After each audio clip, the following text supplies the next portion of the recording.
दोस्तों बात है 1860 की, जब एक फ्रेंच ट्रैवलर भारत से 4500 किलोमीटर दूर बसे कंबोडिया के घने जंगलों से गुजर रहा था। तभी उसे वहां पर एक खंडर दिखता है जिसकी दीवारों पर भगवान राम के साथ रामायण महाभारत की कथाएं उकेरी हुई थी। एक्चुअली वो एक प्राचीन मंदिर था और जब कंबोडिया में इसके बारे में पता चला तो इसे देखने के लिए लोगों की भीड़ जुट गई और जो मंदिर सदियों से गुमनाम था वो देखते ही देखते दुनिया का सबसे बड़ा हिंदू मंदिर बन गया। जी हाँ, जिसे नाम दिया गया अंगकोर वट। हैरानी की बात तो यहाँ पर यह है कि कंबोडिया ने इस हिंदू मंदिर को अपने नेशनल फ्लैग में भी दर्शाया है, जबकि कंबोडिया से भारत का दूर दूर तक कोई रिश्ता नहीं है। यहाँ 93% लोग बौद्ध धर्म और 7% लोगों में ईसाई, मुस्लिम, ज्यूज और दूसरे धर्म को मानने वाले रहते हैं। आधिकारिक आंकड़ों के मुताबिक इस देश की कुल आबादी में हिंदू है ही नहीं, तब भी यहाँ पर घर घर में भगवान राम बसते हैं। और सिर्फ यही क्यों,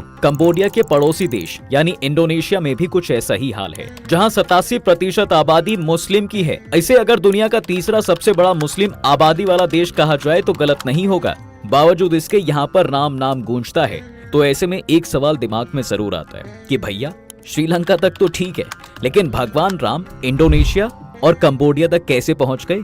चप्पा चप्पा भर गया है श्री राम के दीवानों से, सारा देश गूंज रहा है जय श्री राम के जयकारों से। देखिए, राम के ऐसे ही दीवानों के लिए आर्टेरियम लेकर आया है अयोध्या के राम मंदिर का 3D मॉडल, जो मार्केट में मिलने वाले बाकी मंदिरों से एकदम अलग है, क्योंकि ये अयोध्या के राम मंदिर का प्रतिरूप है भाई। इसमें आपको कुल उतने ही पिलर और गुंबद देखने को मिल जाएंगे जितने अयोध्या के राम मंदिर में है। आर्टेरियम 22 जनवरी से पहले हर सनातनी के घर तक इसको पहुंचाना चाहता है, ताकि एक बार फिर से घर घर ठीक वैसी ही दिवाली मनाई जाए जैसे राम जी के वनवास से लौटने के बाद मनाई गई थी।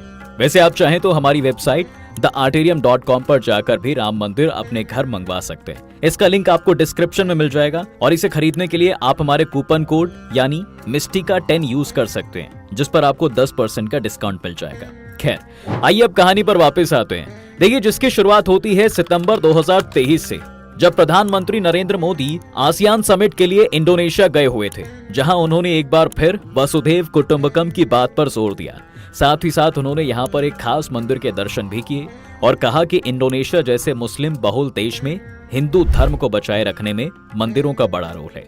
उनके इस बयान ने एक बार के लिए सबका ध्यान कंबोडिया और इंडोनेशिया जैसे देशों की तरफ खींच दिया। यहाँ हिंदुओं का कुछ खास लेना देना है नहीं, वैसे बावजूद इसके वहाँ हिंदुत्व की झलक मिलती है।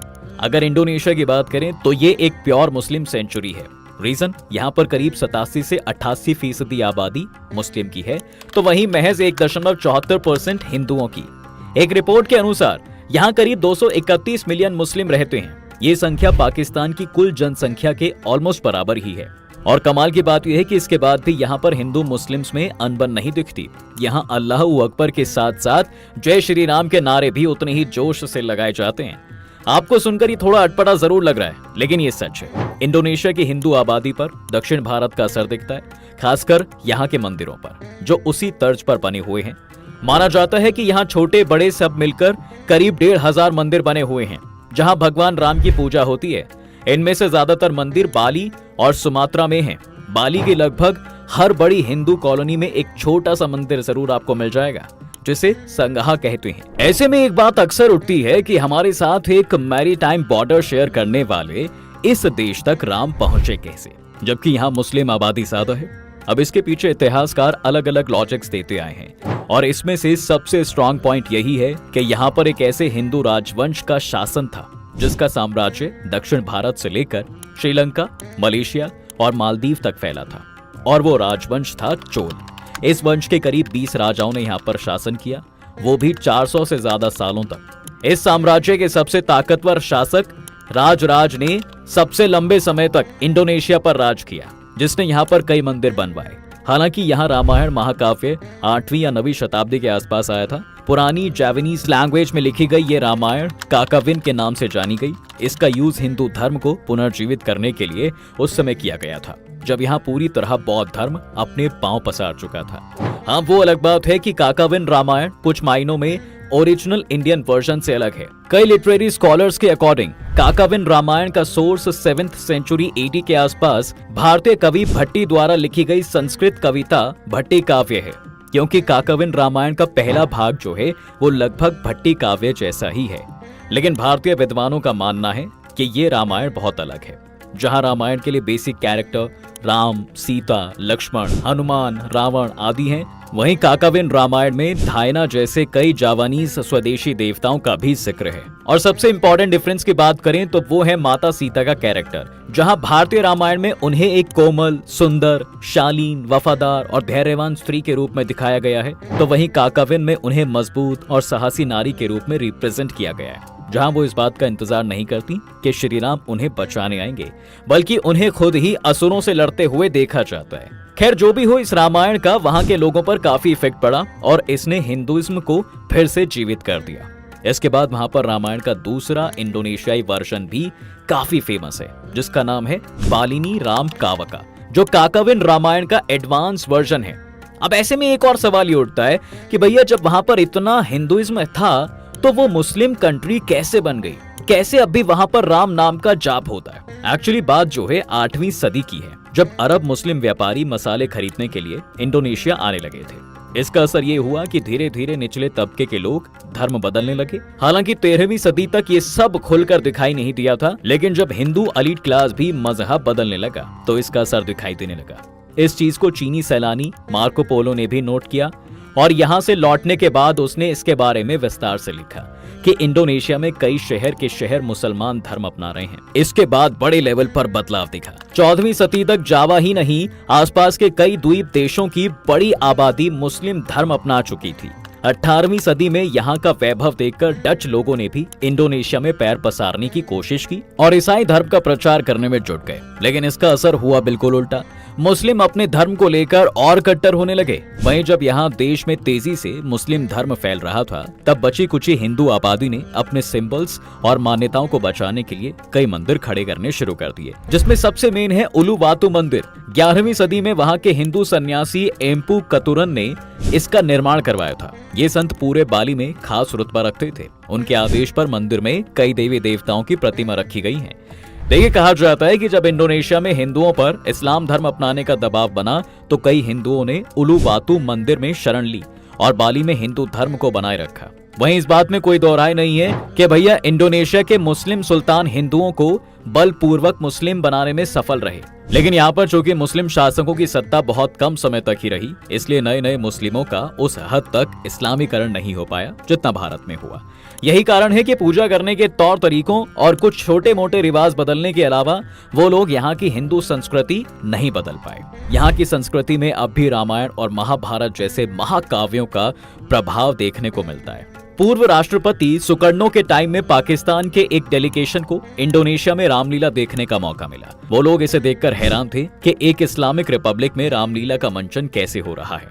ये सवाल उन्होंने सुकर्णो से भी किया, तो सुकर्णो ने एक बड़ा प्यारा जवाब दिया कि इस्लाम हमारा मजहब है और रामायण हमारी संस्कृति।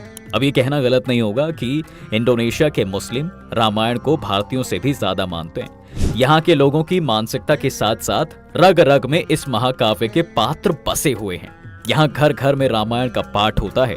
इनके कैरेक्टर्स के बेसिक्स पर नाम रखे जाते हैं। इंडोनेशिया की रामलीला पूरे वर्ल्ड में फेमस है। यहाँ पूरे साल रामायण से रिलेटेड प्रोग्राम चलते ही रहते हैं। वहीं रामायण के इस प्रभाव के कारण इंडोनेशियाई मुस्लिम हिंदू धर्म की तरफ अट्रैक्ट भी हो रहे हैं। जी हाँ, इसी वजह से दिनों दिन हिंदू धर्म में कन्वर्शन करने वाले मुस्लिम्स की संख्या बढ़ती जा रही है। आज इंडोनेशिया के मुसलमान कुरान भी पढ़ रहे हैं और दूसरी ओर रामायण और महाभारत भी। हिंदी के फेमस स्कॉलर फादर कामिल पुलके ने 1982 में अपने एक लेख में लिखा था कि 35 साल पहले मेरे एक दोस्त ने जावा के किसी गांव में एक मुस्लिम टीचर को रामायण पढ़ाते देखकर पूछा कि आप रामायण क्यों पढ़ते हैं? तो उसने कहा कि मैं और अच्छा इंसान बनने के लिए रामायण पढ़ता हूँ। इस देश की एक और बेहद दिलचस्प बात है दोस्त कि एक समय पर यहाँ कोई भी धर्म माना नहीं जाता था, लेकिन इसका मतलब ये नहीं कि इंडोनेशियाई लोग नास्तिक थे। वे एनिमिज्म यानी जीववाद को मानते थे। इसमें वे सभी पशु पक्षियों, पेड़ पौधों, यहाँ तक कि बिजली पानी की भी पूजा किया करते थे। जी हाँ, ये बहुत कुछ हिंदू धर्म के रीति रिवाजों से मिलता जुलता ही है। यही वजह है कि यहाँ पर हिंदुओं की बढ़ती आबादी से कुछ खास टकराव पैदा नहीं हुआ। वहीं हिंदू धर्म में सबसे ज्यादा माने जाने वाले देवता यानी श्री राम हैं, इसलिए यहाँ पर भगवान राम का असर हर जगह दिखेगा। देश के कई इलाकों में रामायण के अवशेष और पत्थरों तक की नक्काशी पर राम कथा के चित्र आसानी से मिल जाते हैं। यहाँ तक कि इसके योग्य कारता शहर में रामायण बैले होता है। ये एक तरह का नृत्य नाटिका है जो रामायण पर बेस्ड है।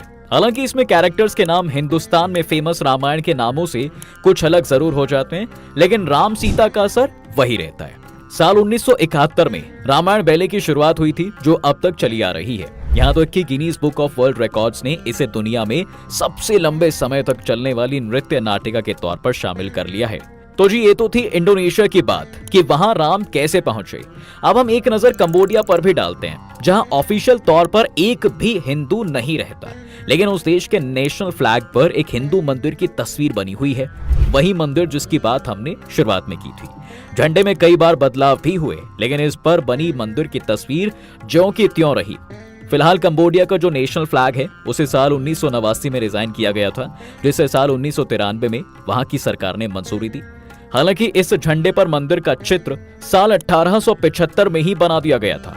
अब ऐसे में एक सवाल सबके मन में आता है कि भैया, जब भारत जैसे देश में जहां हिंदुओं की सबसे ज्यादा आबादी है, इसके बाद भी किसी रिलीजियस सिंबल को देश के झंडे पर जगह नहीं दी गई, तो इस देश में कैसे हिंदुइज्म इतना पॉपुलर हो गया?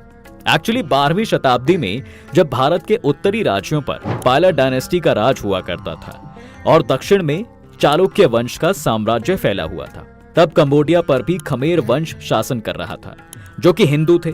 इस वंश की राजधानी अंगकोर थोम थी, जिसे उस समय यशोधरपुर के नाम से जाना जाता था, और इसी वंश के राजा सूर्यवर्मन सेकंड ने अंगकोर वट मंदिर का निर्माण करवाया। इसका निर्माण लगभग 40 सालों तक चला। मंदिर की दीवारों पर भगवान राम के साथ रामायण महाभारत की कथाएं उकेरी गईं। तब वहां पर भगवान राम और रामायण दोनों काफी फेमस थे। जी हाँ, वहीं रामायण के कंबोडियाई वर्जन को रीमकर नाम दिया गया था, जिसमें रीमकर का मतलब होता है प्रभु राम की महिमा। रीमकर कंबोडिया की नेशनल लैंग्वेज खमेर में लिखा गया था। हालांकि कंबोडिया में रामायण के प्रमाण सबसे पहली बार 7वीं शताब्दी में देखे गए थे, जब आर्कियोलॉजी डिपार्टमेंट ने पत्थर के शिलालेखों में रामायण के किरदारों को देखा था। खैर, 12वीं शताब्दी के अंत तक रामायण का प्रभाव लोगों पर से खत्म हो गया। अंगकोर वट मंदिर को बुद्धिस्ट टेम्पल में तब्दील कर दिया गया। एक दौर था जब यहाँ पर विष्णु जी, शिव जी, ब्रह्मा जी, भगवान राम को पूजा जाता था, लेकिन फिर यहाँ पर भगवान बुद्ध को पूजा जाने लगा। मंदिर में हिंदू देवी देवताओं की कई मूर्तियों को हटाकर भगवान बुद्ध की प्रतिमा को लगाया गया। दरअसल राजा सूर्यवर्मन सेकंड के मरने के 27 साल बाद 12वीं शताब्दी के अंत तक खमेर साम्राज्य पर वियतनाम के राजा जयवर्मन 7 ने अपना कब्जा जमाया। तब ये राज्य काफी बुरी स्थिति से गुजर रहा था। ऐसे में जयवर्मन 7 ने अंगकोर थोम शहर को दोबारा बसाने की कोशिश की, लेकिन वो एक ऐसे राजा थे जो भगवान बुद्ध में काफी श्रद्धा रखते थे। उन्हें लगता था कि भाई हिंदू देवी देवताओं ने कभी भी उनका साथ नहीं दिया, इसलिए उन्होंने शहर में कई हिंदू देवी देवताओं की मूर्ति और मंदिरों को ध्वस्त करके बुद्धिज्म को वहां पर बसाया। धीरे धीरे उन्होंने नगर में कई बदलाव किए। वहां की ज्यादातर आबादी ने बौद्ध धर्म अपना लिया। साथ ही अंगकोर वट मंदिर से भी कई हिंदू मूर्तियों को निकालकर वहां बुद्धिज्म की स्थापना की गई। अब हैरानी की बात तो ये थी कि ये सब होने से पहले ही यहाँ के मूल निवासी अंगकोर थोम शहर छोड़कर जाने लगे। इस शहर से लाखों लोगों ने माइग्रेशन किया। धीरे धीरे यहाँ लोगों की संख्या कम होती चली गई। वहीं मानसूनी बारिश और क्लाइमेट चेंज ने मामला और बिगाड़ दिया, जिसका रिजल्ट ये निकला कि भाई 15वीं शताब्दी के अंत तक अंगकोर थोम शहर हमेशा के लिए गुमनामी के अंधेरे में चला गया। इसका अस्तित्व पूरी तरह से खंडर हो गया और इसी के साथ अंगकोर वट जैसे ऐतिहासिक मंदिर की बेइंतहा खूबसूरती और कलाकृति भी दुनिया की नजरों से ओझल हो गई। कई सालों तक लोगों के जहन से ये शहर और मंदिर हमेशा के लिए मिट गया। साथ ही हिंदू धर्म से जुड़ी आस्था भी धुंधली पड़ गई। तभी 16वीं और 18वीं शताब्दी के बीच रीमकर रामायण को बुक ये रूप में लिखा गया और इसे 2 पार्ट्स में बांटा गया। पहले पार्ट में अयोध्या कांड और बाल कांड, वहीं दूसरी पार्ट में लंका कांड और उत्तर कांड, जहां ऋषि वाल्मीकि की रामायण में सनातन और वैदिक धर्म का इम्पैक्ट देखने को मिलता है, वहीं कंबोडिया की इस रामायण में हिंदू और बौद्ध धर्म का तालमेल दिखाई पड़ता है, जिसने बौद्ध धर्म को मानने वालों को एक बार फिर से हिंदू धर्म की तरफ अट्रैक्ट कर दिया। वो बुद्ध के साथ साथ राम को भी पूजने लगे। वहीं देखते ही देखते रीम का रामायण को भैया कंबोडिया का राष्ट्रीय महाकाव्य बना दिया गया। इसकी एक वजह यह भी थी कि कंबोडिया में रामायण ऋषि वाल्मीकि जी की रामायण से सबसे ज्यादा मिलती जुलती मानी जाती है, क्योंकि इसमें भगवान हनुमान की कहानी, कैरेक्टर्स और जगहों के नाम के अलावा बाकी सब लगभग सेम है। यही वजह है कि जब 1860 में अंगकोर वट मंदिर के बारे में पता चलता है तो लोगों ने इसे सम्मान से अपना लिया और आज यही सम्मान उनकी नेशनल लैंग्वेज में भी झलकता है, जिसमें उन्होंने अंगकोर वट मंदिर को जगह दी है। आज यहाँ पर ऑफिशियली तौर पर एक भी हिंदू ना होने के बाद भगवान राम को पूजा जाता है। न केवल यहाँ की संस्कृति में बल्कि यहाँ के लोगों के दिलों में भी राम बसते हैं। कंबोडिया में रामायण को ज्यादातर डांस, म्यूजिक और थिएटर के प्लेस के थ्रू लोगों तक पहुंचाया जाता है। भगवान राम के लिए वहां के लोगों के दिलों में आस्था का अंदाजा आप इसी बात से लगा सकते हैं कि भाई राम मंदिर में श्री राम की प्राण प्रतिष्ठा के लिए कंबोडिया से हल्दी भेजी गई है। जी हाँ, विदेशों में श्री राम के लिए ऐसा प्यार देखकर आपका क्या कहना है, हमें कमेंट करके जरूर बताएं। वीडियो को लाइक और शेयर कर दें, चैनल को सब्सक्राइब करना बिल्कुल ना भूलें।